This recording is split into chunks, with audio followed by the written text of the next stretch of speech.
Acesse nosso site www.radiochicoxavier.com, instale nosso aplicativo e ouça palestras, radionovela, músicas e mensagens à voz de Chico Xavier.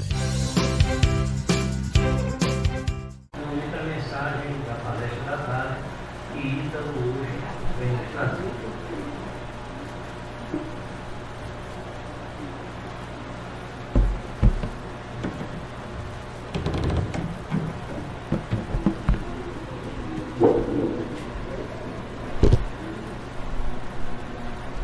Boa tarde.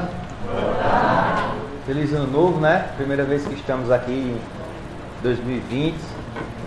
Sempre que a gente entra no ano novo, renova-se as esperanças que, primeiro, dá pra gente avaliar o que a gente conseguiu fazer no ano que se passou, né? Graças a Deus viramos o ano, iniciamos um novo período nessa caminhada de fé, né? Apesar de todas as dificuldades, momentos de desânimo, todos os obstáculos que surgiram no nosso caminho em 2019, juntamente com os obstáculos também experimentamos muitas consolações, muita generosidade, muita dádiva de Deus, muita ajuda, solidariedade, caridade dos nossos irmãos. Isso que também nos possibilitou estar aqui, agora iniciando essa nova caminhada, na esperança, né, que tenhamos a oportunidade de ter mais um ano vencedor. Que daqui a um ano, mais ou menos, estejamos aqui novamente, celebrando mais vitórias, mais alegrias. Alegria muito grande eu renovo estar aqui com vocês. E para essa tarde, essa reflexão dessa tarde, surgiu a partir de um livrozinho muito usado por nós espíritas, que é o Fonte Viva, exatamente o seu capítulo 19, que tem como título a reflexão de Emmanuel, Apacenta as minhas ovelhas. Essa reflexão assim me chamou a atenção, alguns pontos, e eu resolvi compartilhar com vocês. Quem quiser ler em casa e depois aprofundar mais na reflexão de Emmanuel, é o livro Fonte Viva, o capítulo 19.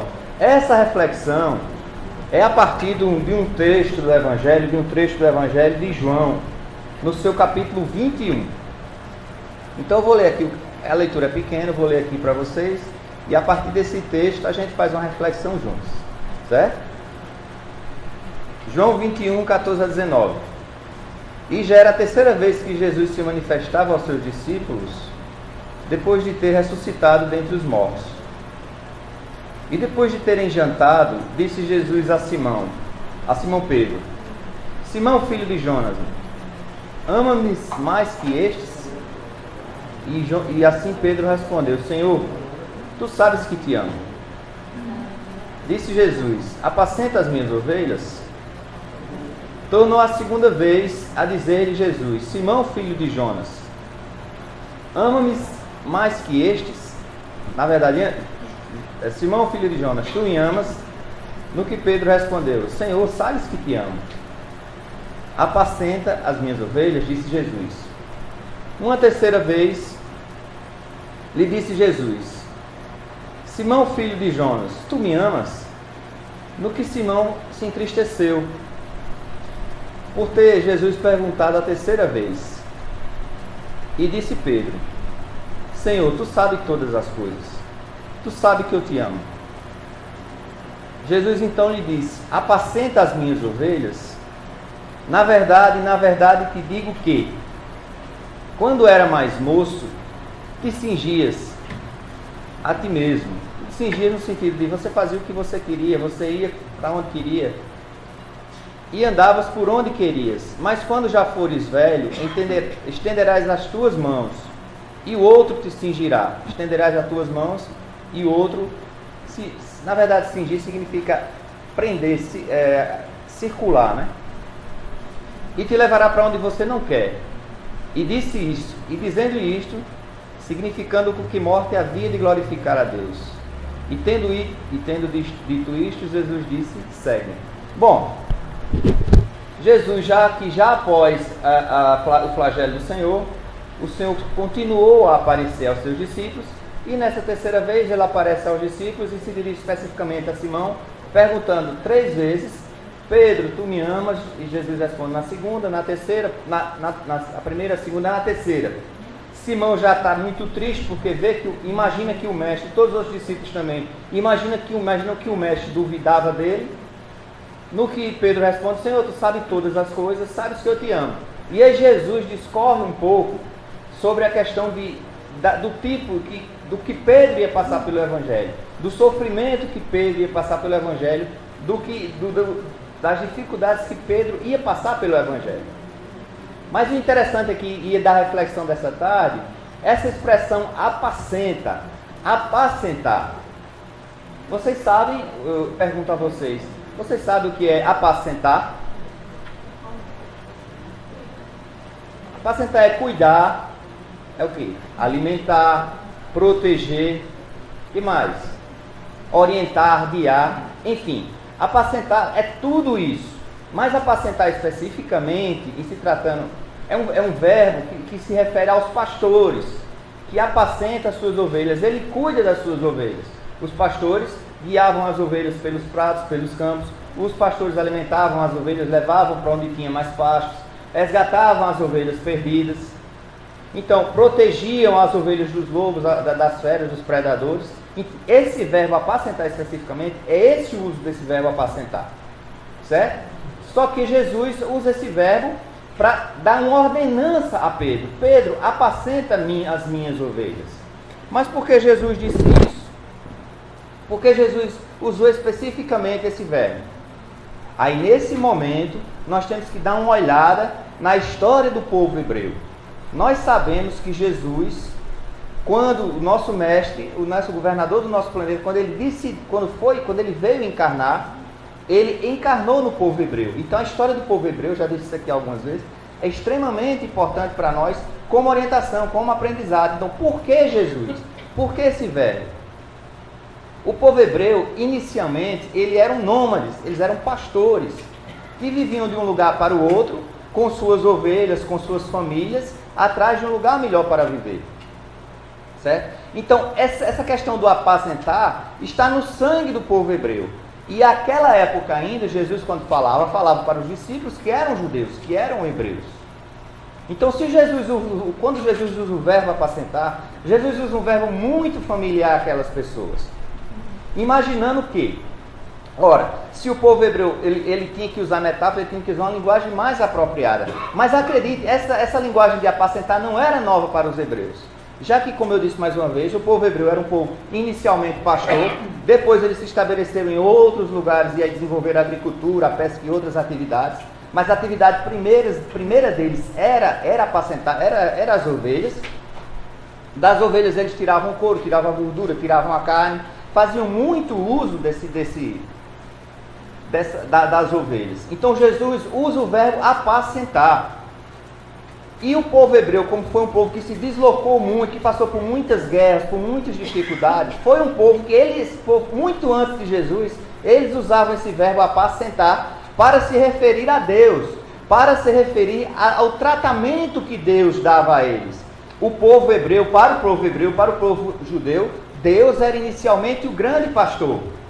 Prova disso nós temos o Salmo 22, muito antes do Cristo, escrito por Davi, que dizia: o Senhor é meu pastor e nada me faltará. Por verdes campos me faz repousar. Ainda que eu ande pela sombra do vale da morte, não temerei, pois o Senhor está comigo. O povo hebreu já usava esse verbo, já se referia ao Senhor como grande pastor. Nós temos também no Salmo 90, aquele que habita no esconderijo do Altíssimo, a sombra do Senhor onipotente o guardará. Mais uma vez, de outra forma, usando outra abordagem, usando outro verbo, o povo hebreu se refere a Deus como pastor, como aquele que cuida, como aquele que protege, como aquele que alimenta, como aquele que livra do inimigo. Ou seja, atividades que o pastor exerciam sobre as ovelhas. Não é? Salmo 121, para o monte levanta os olhos, de onde virá o meu socorro? O meu socorro vem do Senhor, que fez o céu e a terra. Então, estava entranhado no povo hebreu a questão do pastor.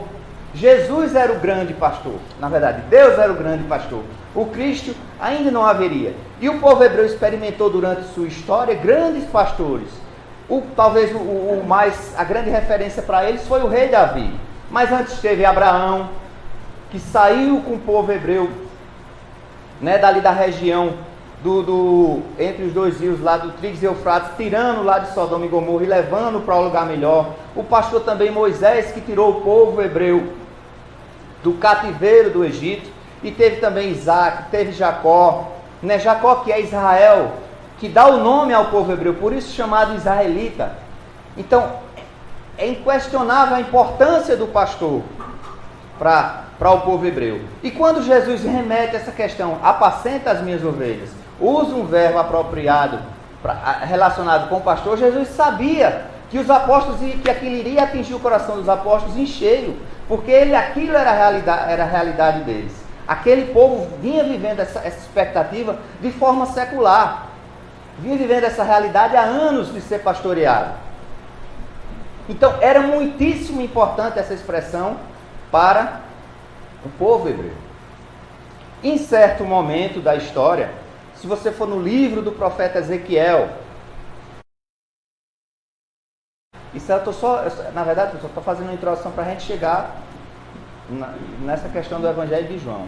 Se você for no livro Ezequiel, no livro do profeta Ezequiel, que também está lá no livro do Testamento, já bem depois de Davi até, o livro de Ezequiel ele é uma lista, vamos dizer assim, uma sinopse, um resumo de várias atividades que desagradavam a Deus à vista daquele povo. Ezequiel, no seu livro, ele fala contra a prostituição, ele fala contra a violência, ele fala contra o adultério, ele fala contra o abuso do poder. O profeta Ezequiel, no seu capítulo, no seu livro, ele lista coisas que desagradam a Deus. E no seu capítulo 34, especificamente, para vocês verem a importância do pastoreio para o povo hebreu, para o povo de Jesus, para os nossos ancestrais na fé, ele fala especificamente do mau pastor. Ele tem todo um livro combatendo diversas coisas. E um capítulo é específico para combater os maus pastores. Porque acreditem, pessoal, naquela época já existiam os maus pastores. E quando eu quero falar os maus pastores na realidade daquele povo, eu falo dos sacerdotes que cuidavam do templo, dos líderes espirituais daquele povo. Então, então que aquela realidade dos maus pastores já era presente. Já existiam pastores que faziam mau uso dos tesouros do templo, né? Já existiam pastores que eram gananciosos, que usavam da palavra de Deus ou da posição que lhes era oferecido perante aquele povo para seu próprio favorecimento. Já existia. O próprio Cristo no seu evangelho, nós temos vários embates do Cristo com os fariseus, porque Jesus escancara o mau caratismo dos fariseus, chamando de sepulcros caiados, dizendo que por fora eles são bonitos, mas por dentro eles são podres e chamam-os várias vezes de hipócritas.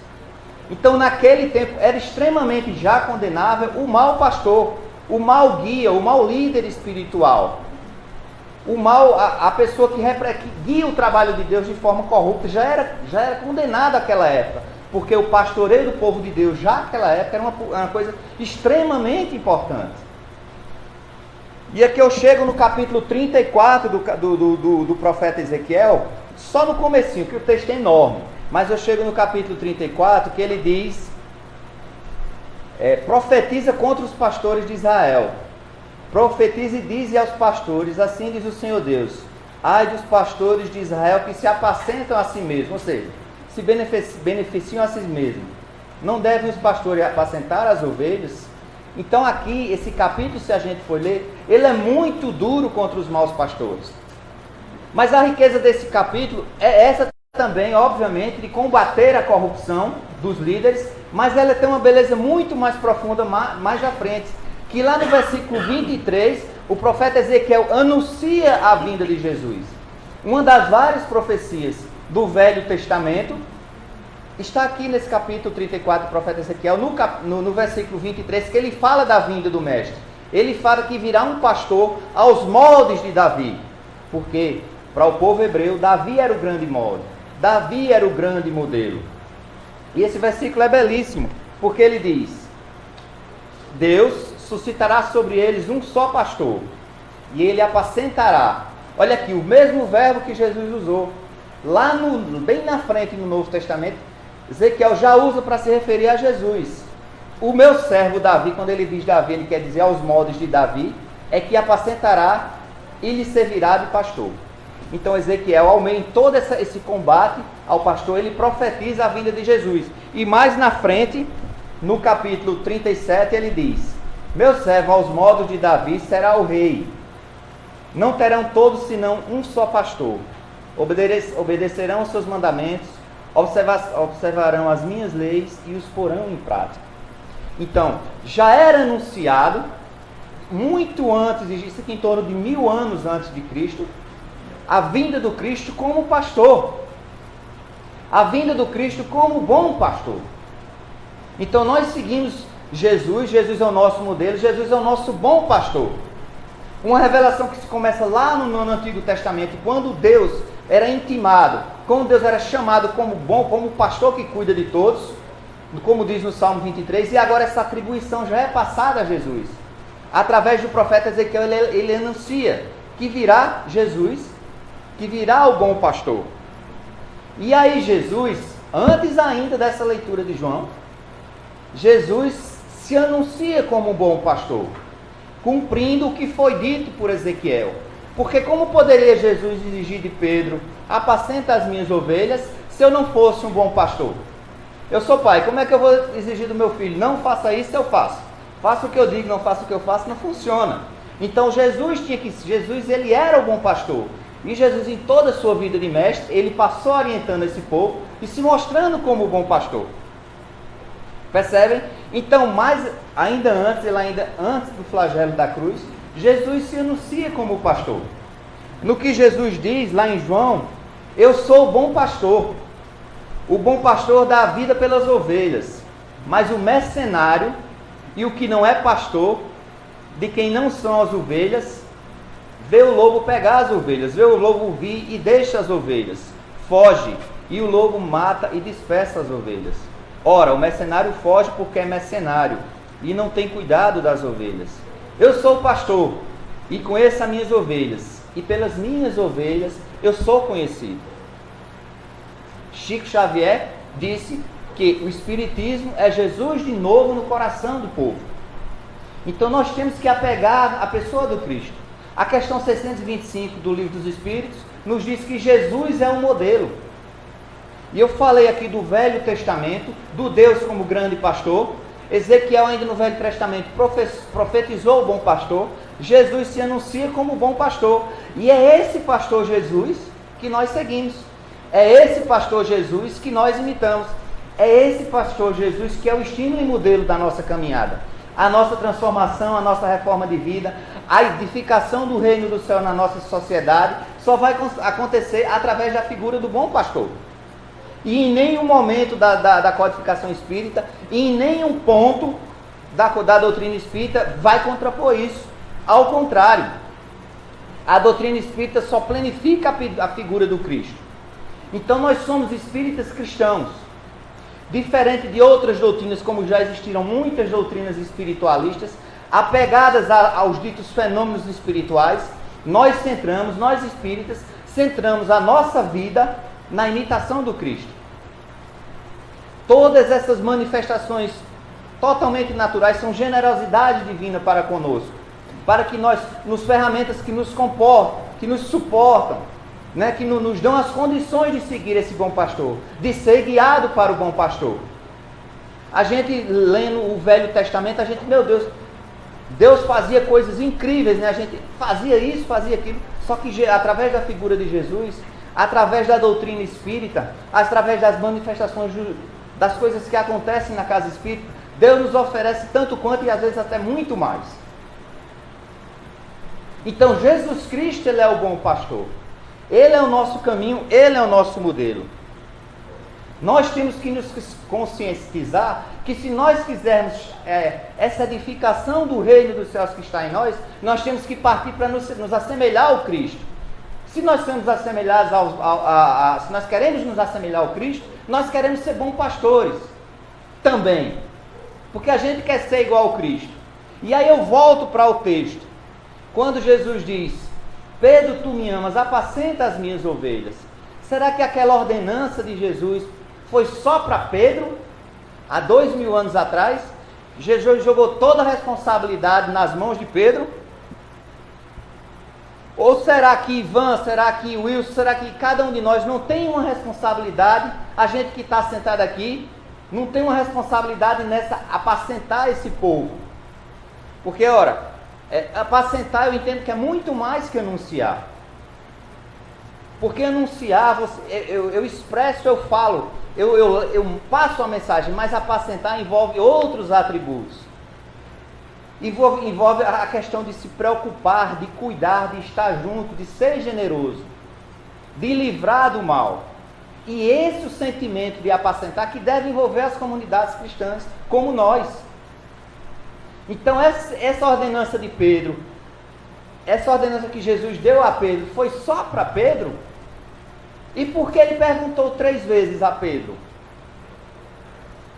Quem acredita que essa ordenança... Vou fazer uma enquete aqui agora. Quem acredita que essa ordenança foi só para Pedro, levante a mão. Ó, todo mundo já compreendeu. Não foi só para Pedro, né? Aí vocês acham que... a gente já chegou num consenso aqui. Então é nosso também essa ordenança. Agora, ele perguntou 3 vezes por quê? Tem uma relação com aquela negação que Pedro fez a ele.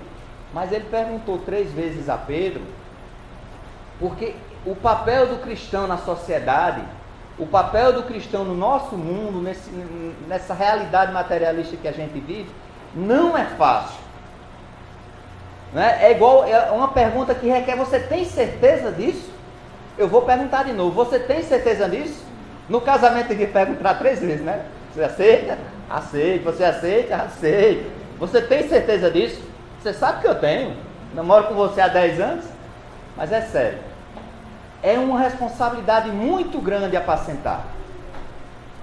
Assumir a responsabilidade do Cristo de se assemelhar ao bom pastor é ir contra tudo que essa nossa sociedade ensina.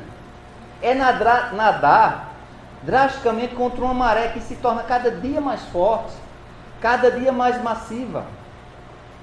Os meios de comunicação, as redes sociais, elas só nos empurram. Graças a Deus nós temos TV Chico Xavier, TV 7, temos vários meios que tentam dar uma força para a gente, mas a imensa maioria dessa maré é contra. O mundo ensina competitividade, disputa, violência e ganância. É o oposto da mensagem do Cristo. Nós, como cristãos, não podemos conceber violento. A gente pode imaginar o bom pastor violento, o bom pastor ganancioso, o bom pastor que não cuida das suas ovelhas. Em qual momento do seu evangelho Jesus prometeu riquezas desse mundo, se ele mesmo afirmou com sua própria voz que o reino dele não é deste mundo? Em que momento? Não está vendo uma distorção total da mensagem do Cristo? Mistura com tudo, é difícil até expressar o que acontece no nosso mundo hoje. Essa distorção, esse liquidificador de ideologias que, no fundo, tenta confundir as pessoas. Mas graças a Deus, nós temos a casa espírita. Graças a Deus nós temos uma doutrina que está aí, farta e generosa para nós. Além da codificação, inúmeras e inúmeras psicografias, livros e mais livros. Muitos nos falando do bom pastor. Os que não falam especificamente do bom pastor, no fim, no frigir dos ovos da sua mensagem, nos remetem ao bom pastor. Essa mensagem precisa de nós. E Jesus pergunta a você, meu irmão, e a mim, e essa pergunta é feita todo dia quando a gente acorda, e a gente tem que fazer todo dia na virada do ano. 3 vezes Jesus pergunta: e como é que eu posso contribuir para apacentar essas minhas ovelhas? Mas e por que eu tenho que contribuir? Só porque eu tenho que contribuir? Será que Deus em sua magnitude, em sua magnificência e sua grandeza, Ele precisa de nós para que sua mensagem, para que o reino de Deus chegue? Ele não precisa de nós, mas que nós é que precisamos dele. E à medida que a gente anuncia essa mensagem, o mundo se torna melhor, nós nos tornamos melhor. A questão 132 do Livro dos Espíritos, ela nos dá uma luz exatamente, ela diz exatamente por que Nós precisamos apacentar. Nós precisamos ajudar na edificação do reino. A questão 132 ela é claríssima. Anotem para a gente para ler em casa depois e refletir. Ela nos fala por que nós temos que contribuir. Por que eu tenho que contribuir? É perguntado aos espíritos na questão 132. Qual o objetivo da encarnação dos espíritos? No que os espíritos respondem. E aí ele vai, né? Deus lhe impõe a encarnação com o fim de fazer chegar à perfeição. Aí vai, um para expiação, outros para missão, mas no fim para alcançarem a perfeição. Fala, tem que sofrer as vicissitudes, vai. É um pouco longo, mas eu vou no ponto que é mais interessante para o que a gente quer refletir nessa tarde.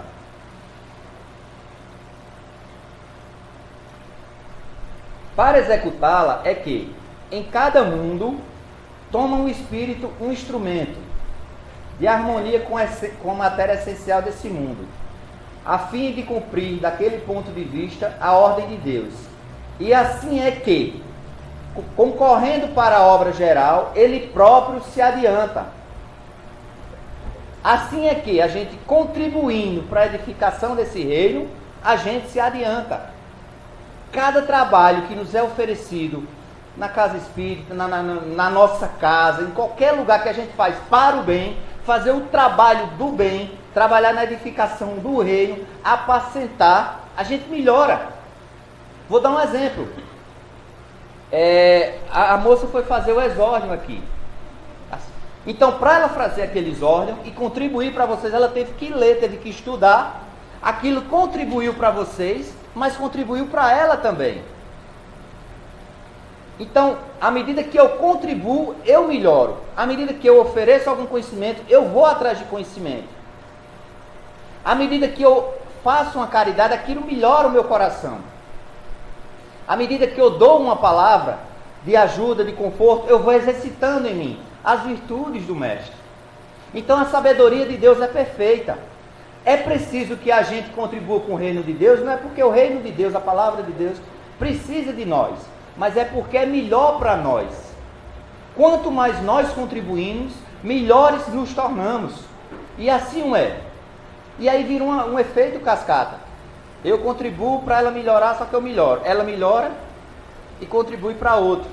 E quando ela contribui para outro, ela já melhora. E esse outro vai contribuir para outro e vai melhorar. E aí sim, nós vamos chegar a um dia nessa edificação, nesse reino que Deus tanto deseja para nós. Então, apacentar envolve um aspecto muito complexo. Apacentar envolve um aspecto de comunidade. Porque o Evangelho de Jesus, indubitavelmente, vamos dizer assim, a plenitude desse Evangelho nas nossas pessoas passa pelo outro. Não existe Jesus Cristo, não existe segmento do Cristo, não existe espiritismo egoísta. Não dá para a gente ser cristão e pensar só na gente. Não é aquela questão tão que a gente tanto conhece da questão 919. É compulsório. Se Cristo faz em mim, eu quero espalhar. E olha que interessante, a gente vive numa sociedade que a gente faz, muitos de nós, às vezes fazemos questão de espalhar notícia ruim. Eita, fulano morreu, vou dizer aí, vou dizer ele. Aconteceu um acidente, isso. Mas com a mensagem do Cristo, tem que ser dessa forma também. Compulsório anunciar. Compulsório levar essa mensagem. Compulsório a transformação desse mundo a partir da minha ação, a partir da minha atitude. Esse apacentar que o Cristo solicitou a Pedro, deu uma ordenança a Pedro, é muito complexo. E a gente, para se alistar, para entrar nessa, a gente tem que saber da nossa responsabilidade e das dificuldades como virão. Mas o amor é a condição. E quando eu falei dessa questão 132, o mais bonito, assim, muito interessante nessa questão 132, é o comentário de Kardec. Depois de formular essa resposta, pega dos Espíritos, Kardec, ele faz um comentário nessa questão 132, que é um comentário que aí sim, esse comentário se aplica diretamente a nós. E eu achei tão perfeito, acho tão perfeito as coisas de Deus, porque a gente aqui no começo cantou a oração de São Francisco, né? E o começo da oração de São Francisco, aquela primeira parte, ela é apacentar. Onde houver ofensa, que eu leve perdão. Onde houver discórdia, que eu leve a união. Onde houver dúvidas, que eu leve a fé. Onde houver erro, que eu leve a verdade. Onde houver desespero, que eu leve a esperança. Isso é apacentar. Essa oração importantíssima, o mote dessa lição, dessa canção, é anunciar. E a primeira parte dessa questão, dessa canção, fala disso. Fala de apacentar. De nós sermos portadores dessa maravilha. De nós sermos ministros dessa alegria de Deus, dessa generosidade de Deus que se revela num simples verbo que na verdade é muito complexo na prática, mas que a gente tem que tomar essa consciência de ser portador disso. Nós não podemos perder a oportunidade. A gente às vezes não perde a oportunidade de falar mal, de agredir, mas uma oportunidade que aparece de edificar o irmão, de apacentar, de oferecer algo que Deus nos deu para ele, a gente fica com receio, fica com medo, não faz. Tantas oportunidades perdemos de fazer o bem, de trabalhar para o bem. E essa resposta de Kardec, esse comentário de Kardec, é fantástico. A ação dos seres corpóreos é necessária à marcha do universo. Deus, porém, agora sim, na sua sabedoria, quis que nessa mesma ação eles encontrassem um meio de progredir e de se aproximar dele. Nessa mesma ação, à medida que a gente trabalha para a melhoria do universo, a gente progride. Deste modo, por uma admirável lei da providência, tudo se encadeia. Tudo é solidário na natureza. O que eu falei da cadeia há pouco, do efeito que essa mensagem vai levando e vai trazendo. Agora, meus irmãos, não vai acontecer na vida de nós, na nossa vida, não vai acontecer conosco esse desejo de apacentar, se nós não tivéssemos o resumo vivo dessa lei de Deus na nossa vida. E como foi que Jesus resumiu a lei de Deus? Jesus pegou todos os mandamentos dos profetas, todos os mandamentos, e Jesus resumiu em 2. Jesus resumiu em amar a Deus sobre todas as coisas e amar o próximo como a si mesmo. Então, se a gente não ama, não vai acontecer. Eu estou falando aqui para vocês, se não tiver um pingo de amor, eu posso fazer a palestra mais bonita, com as melhores palavras, com a melhor oratória, mas não vai apacentar vocês. Se as nossas atitudes de caridade, se as nossas atitudes de ajuda, de solidariedade, não tiverem revestidas de amor, não vai levar o intuito maior daquela atividade. A gente até pode oferecer em algum momento o conforto material, mas o conforto espiritual a gente sabe que não vem da gente. O conforto espiritual vem dessa irradiação do amor de Deus em nós. E o amor de Deus em nós foi expresso. O amor de Deus para conosco foi expresso na pessoa do Cristo. Nós temos, nós temos que mergulhar na pessoa do Cristo. Se a gente não ama o Cristo, a gente não ama seu irmão. E se eu não amo o meu irmão, se eu não busco amar o meu irmão, eu não vou amar o Cristo. Como é que eu vou amar a Deus que eu não vejo? Como é que eu vou amar a Cristo, que é o nosso governador, que é em espírito? E se eu amo o meu irmão que eu vejo, como é que eu vou amar o que eu não vejo? A expressão maior, a combustível maior, tudo se resume no amor. Se não for através do amor, não vai acontecer. E esse amor, eu já citei aqui uma vez esse exemplo, esse amor só vai acontecer através da busca, do contato. Eu já citei esse exemplo. Quando a gente começa a namorar, a gente quer ver a namorada todo dia, quer ver as fotos desde quando ela era recém-nascida, quer ver as fotos da família, quer conhecer todo mundo, e aí vai, quer conhecer mais e quer se aprofundar, mas com Cristo tem que ser da mesma forma. O amor de Cristo vai entrar em nós, o amor de Deus vai entrar em nós a partir da pessoa do Cristo. E nosso trabalho só dará frutos verdadeiros se esse amor de Deus estiver em nós, se esse amor de Deus estiver nos nossos corações. De outra forma, não vai acontecer. De outra forma, a nossa vida não vai ser transformada. Porque a cura do corpo físico, né, ela é importante, ela é boa, mas ela vai satisfazer por um tempo. Eu posso vir aqui para a casa espírita tomar um caminhão de paz. Mas se esse amor não começar a transformar na minha vida, aquele efeito não vai ser duradouro. Porque o mais importante é que a gente evolua. Nós viemos aqui nesse mundo para evoluir. Nós viemos aqui nesse mundo para nos tornarmos melhores. O objetivo da nossa encarnação é esse, está aqui na questão 132. E o meio dessa evolução, sim, aí sim, é a gente colaborar com o rei. É a gente colaborar com o irmão. É a gente apacentar. Então o amor é a resposta. O amor é o caminho. E por isso que Jesus pergunta a Pedro: Pedro, tu me amas? Jesus podia ter perguntado: Pedro, tu vai me servir? Pedro, tu vai evangelizar? Pedro, tu vai ser crucificado de cabeça para baixo? Pedro, tu vai ser chicoteado, apedrejado? Não, Jesus não perguntou nada disso a Pedro. Jesus perguntou se ele amava. Porque se ele ama, aí o amor tudo suporta. O amor é o refinamento do sentimento, como diz no Evangelho segundo o Espiritismo. Se a gente ama, né? Se você for no presídio, a última pessoa que desiste do filho é a mãe. As mães, quem está nos presídios são as mães. O filho pode ter aprontado as mais terríveis, mas para ela vai ser o filhinho, porque ela tem aquele amor. E o amor de mãe é a coisa mais, assim, entre nós terrenos, né, nós aqui na terra, a coisa mais sublime que pode existir. Imagine o amor de Deus. A mãe que é humana, que é falha, que possui todas as vicissitudes, ela cuida, ela apacenta seu filhinho até perante os mais terríveis atitudes. E o amor é a resposta. O amor é que vai nos levar a apacentar. E para concluir, assim, o mais complicado disso tudo é que esse apacentar, nossa responsabilidade quando cristãos, não é só com os nossos amiguinhos, não. Com os nossos queridos, não. O apacentar, nossa responsabilidade de apacentar não é só com meus irmãos, com minha família, com, às vezes até aquele cunhado que eu não gosto, que eu tenho que apacentar, né, aquela sogra.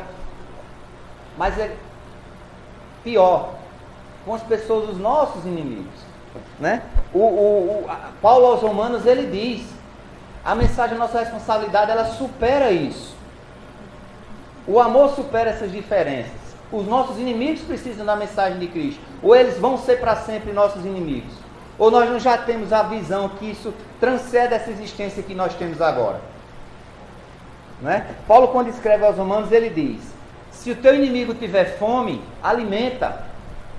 Se o teu inimigo tiver sede, dê água, dê de beber. Porque fazendo isso, você amontoará brasa sobre a tua cabeça.